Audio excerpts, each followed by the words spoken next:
Hi everyone, it's Lynnea, and today I'm going to be making a card for you using the HSN Adorned Calligraphy Masks and the Wildflower Layered Botanicals Stamps.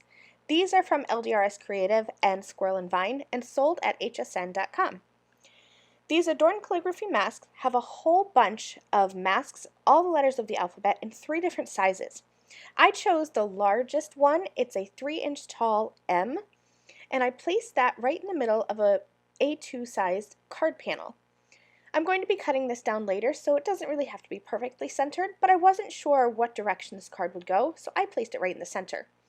All of these masks are reusable and repositionable, so if you're careful when you're lifting them, you can lift and place them a whole bunch of times, and that's kind of what I did to make sure that this M was straight on my card. Once I have that mask in place, I'm going to start stamping with the Wildflower Layered Botanicals Stamps. This stamp set has many different types and shapes of flowers, as well as leaves and greenery that you can use to build up your card. Remember to keep the insert from your stamp set because on the reverse side there's a layering guide, and that's very helpful. It's off of my camera screen, but I have that sitting off to the left so that I can make sure that I'm layering up my images correctly. I'm using a whole bunch of LDRS Creative Hybrid inks in bright colors, and I'm going to be stamping onto this monogram mask.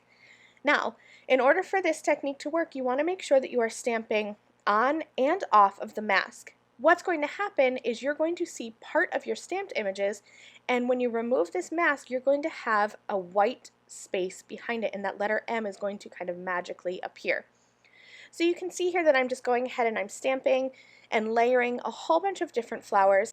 There really isn't a special technique. I'm just making sure to stamp off of that monogram mask, and I am making sure to kind of space out my flowers. So I don't want to put 2 blue flowers right next to each other or 2 pink flowers next to each other. So I'm spacing those out. They're not exactly even because I wanted to have a whimsical, natural look, but I am just kind of stamping them all over.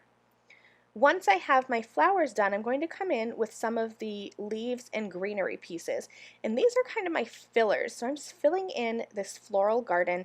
It is okay if you stamp over top of flowers or even over top of the leaves, because in the end this is going to be beautiful. And nature is not perfect. So if things overlap, that's okay.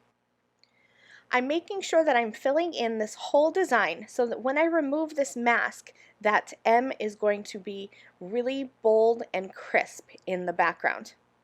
Once I think I have all my stamping done, I'm going to very carefully remove this mask. Remember that these are reusable, so you want to peel them carefully. So I'm just going ahead and peeling off this M, and look at this. It's magical with that white M peeking out from that background there and all those flowers and greenery pieces stamped from, it almost looks like behind the M. Remember that you can set this aside and use it again on another project, or you can use some liquid adhesive behind that M and actually create a second card with that. All I did was trim down this panel, I matted it onto a black piece of cardstock and then onto a white base, and this card is finished. Thanks so much for watching. Bye!